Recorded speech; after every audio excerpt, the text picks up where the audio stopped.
Revoice Podcast Network. The mic is ours.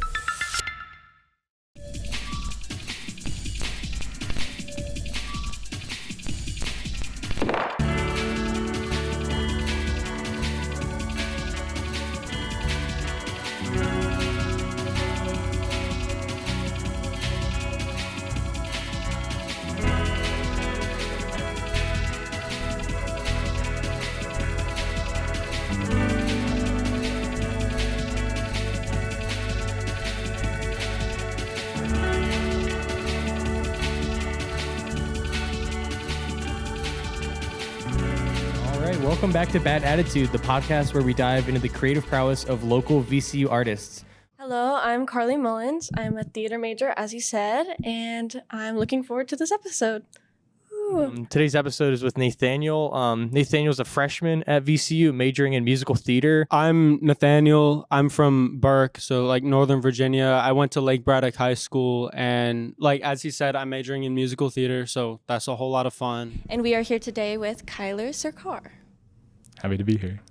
Kyler is a multi-instrumentalist, performer, and producer. Kyler, what is your major?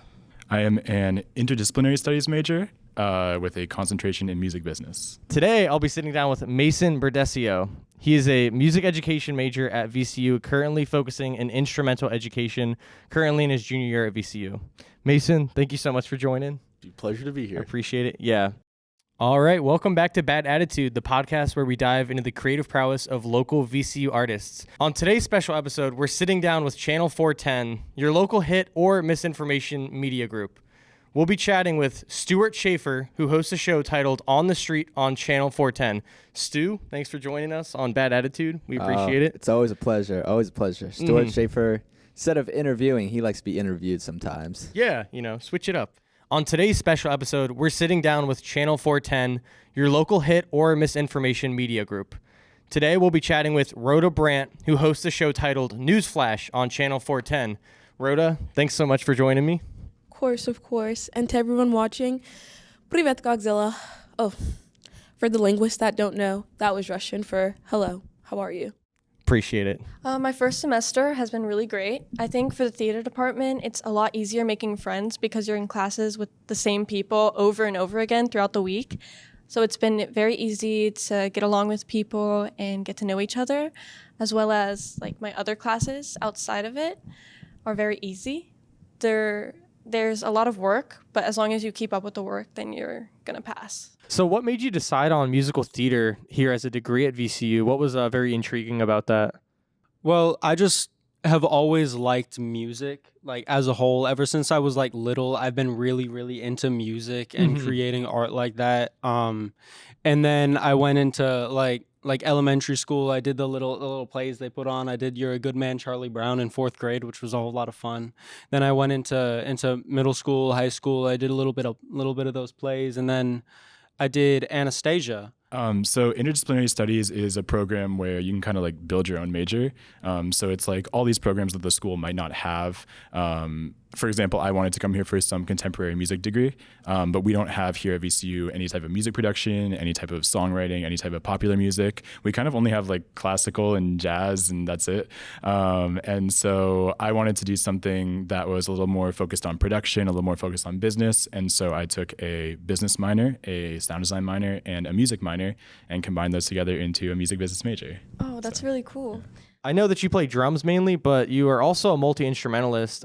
So you mainly play drums, but I know that you also play in the Peppas. But what all instruments do you play in total?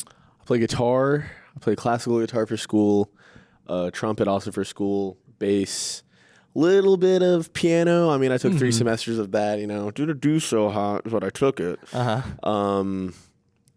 Yeah, that's really it. Just to start it off, I want to keep it, kind of chill. What keeps you up at night? I think what keeps me up at night is failing Channel 410. Like, Channel 410 is my soul and passion. And I got really close one time when I thought it was Halloween on the 24th. And I was just like, wow, like I almost blew it.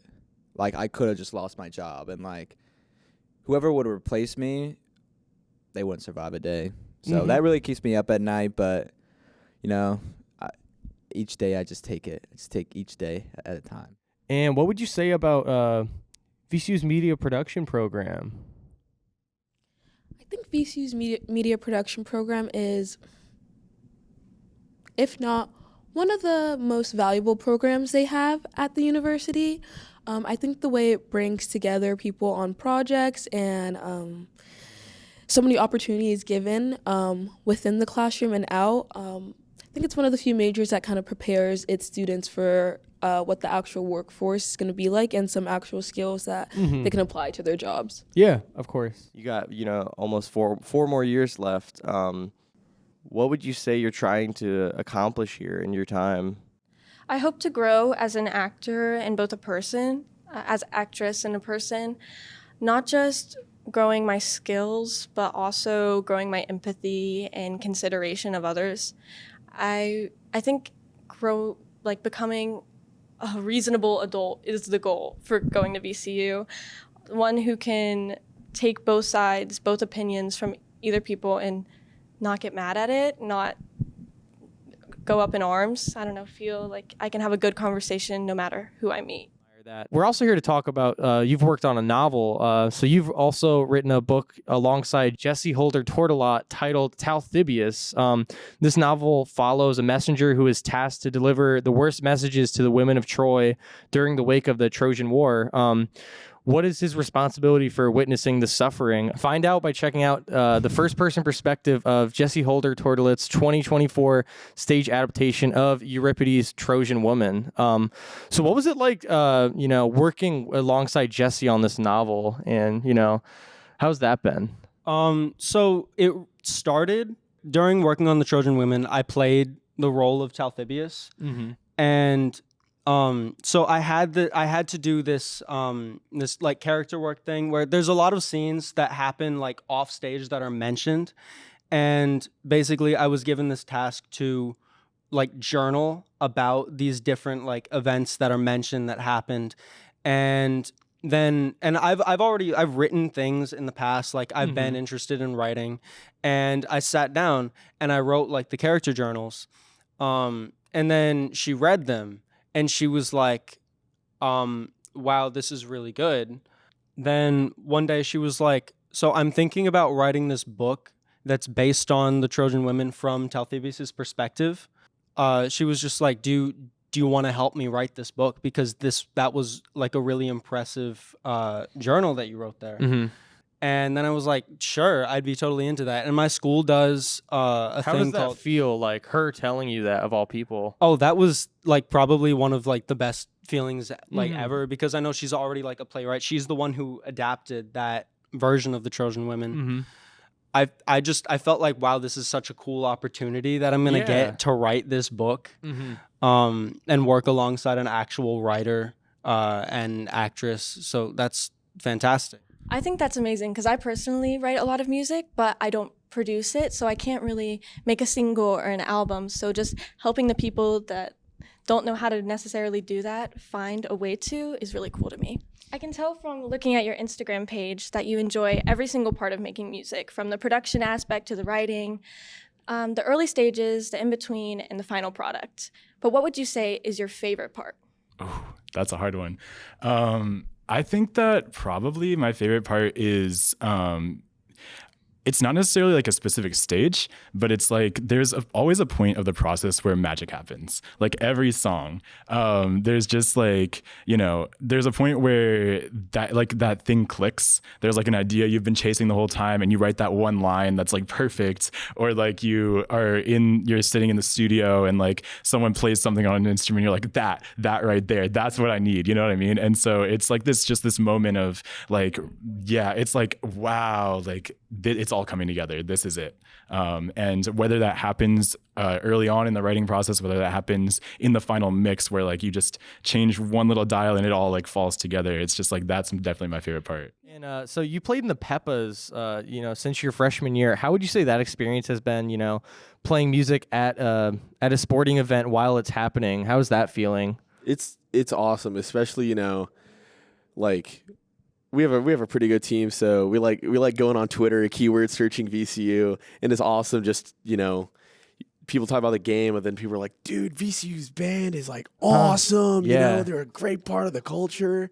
It's sick. Yeah, it's cool because I feel like, that's not like, you don't just go to a sporting event, especially a college sporting event, just for, to see all the cool plays. You know. There's other, there's other parts to the atmosphere that can be cool, the music, Now, I've seen a little bit of your show on the street, and when I look at your production setup, I've noticed you used various different mic setups, including glasses and spatulas. How does it feel to use a proper Shure SM57? Man, I tell you what, I love my mics each and every day. When the producers hand me, a coat hanger as a mic, I'm like, heck yeah. Because that's what the people want. They don't want like a silly mic like this. No offense. Nah, you're good. Yeah, you got to switch it up. You got to keep the audience like engaged. Of course. Right? Why would I you got to keep them guessing. I think one of my next mics is going to be a lamp. I want to use a lamp as a mic one day. A lamp. Yeah, and I think I get a lot of inspiration from one of my UK TikToker who goes to football matches. And he brings a new prop each day. So shout out, I forgot his name, but he's out there. He's out there. I know you're watching. There. Rhoda, Brant, where do you see yourself in 10 years? In heaven. In heaven. Okay. Yeah, I don't really plan on getting old. I haven't worked out the logistics of that yet, but I know I'm going up, so. You're up then. Yeah. You're up. Stuart, thanks for, joining the podcast. I thank really you. appreciate it. Yeah. Nice meeting with you. All right. Well, thank you so much, Rhoda, for joining. We really appreciate it. Of course. Thanks again. Of course. Spokoni noci. For those that don't know, that's good night in Russian. Or gute Nacht. That's good night in German. Or that's good night in ASL. Wow. You tell them. You tell them. Well, thank you so much. Appreciate it. Of course. Thank you so much for watching Bad Attitude, the podcast where we dive into the creative prowess of local VCU artists. I'm Brett Coleman, your host and sound editor. Abby DeCandia is our producer and director of photography. Aaliyah Sampson is our producer and behind the scenes, along with Carley Mullins as producer and behind the scenes. Thanks so much for watching. Have a good one. Bye. Boom.